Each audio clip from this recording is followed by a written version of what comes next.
Good good morning everyone. আমার চ্যানেলে invite, যারা যারা আমার চ্যানেলটাকে দেখছো বা সাবস্ক্রাইব করে দিও প্লিজ। আমি আমার চ্যানেলে একটু রান্না শেয়ার করতে চাই।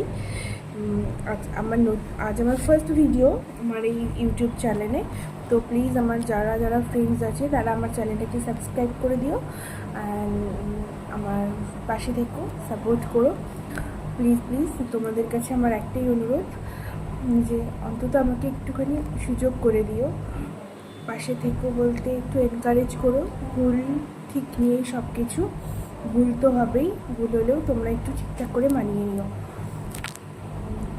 চলো আজ আমরা একটা রান্না শেয়ার করতে যাচ্ছি, সেই রান্নাটা আমরা সেটাই তোমাদের কাছে দেখাতে চাই। আশা করি আপনাদের ভালো লাগবে। তো আর আজ যেহেতু ফার্স্ট দিন, আমি আমার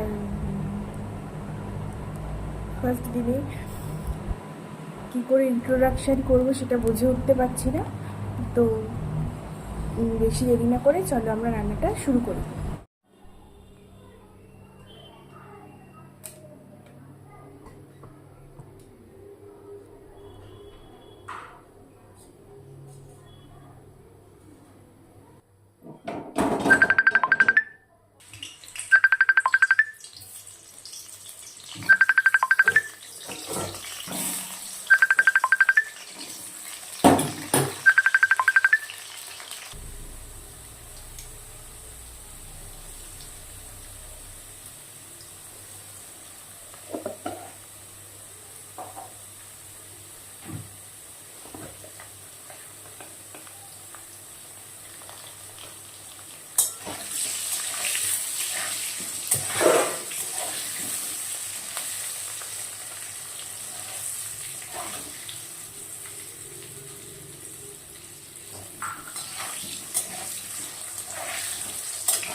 তো মাটন করতে করতে আমি এদিকে আর একটা পেস্ট বানিয়ে নিয়েছি, সর্ষে বাটা, কাঁচা লঙ্কা, নুন, চিনি আর একটু হলুদ গুঁড়ো আর কাঁচা তেল, এটা পেস্ট করে কেটে রাখা চাল কুমড়োগুলোর মধ্যে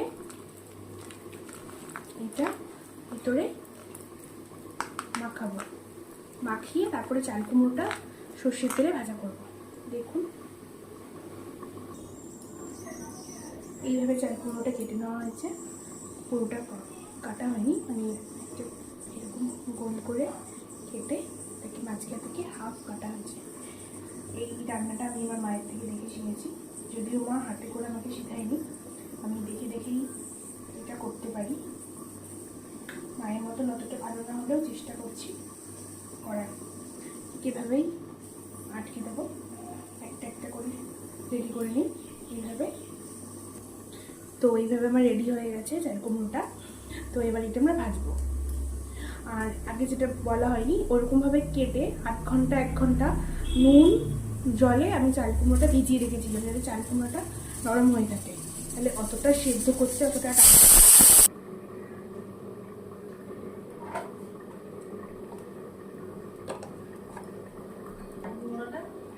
বাটি ঢুকাই দিতে হয়ে যায়।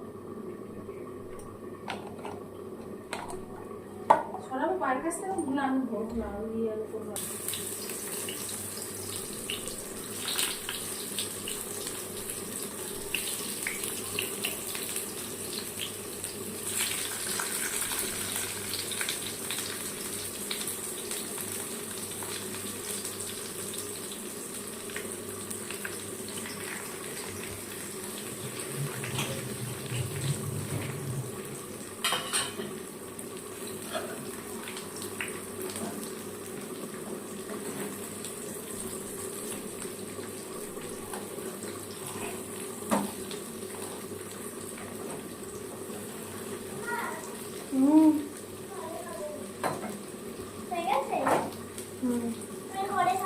চলো দিচ্ছি, ঘরে যাও।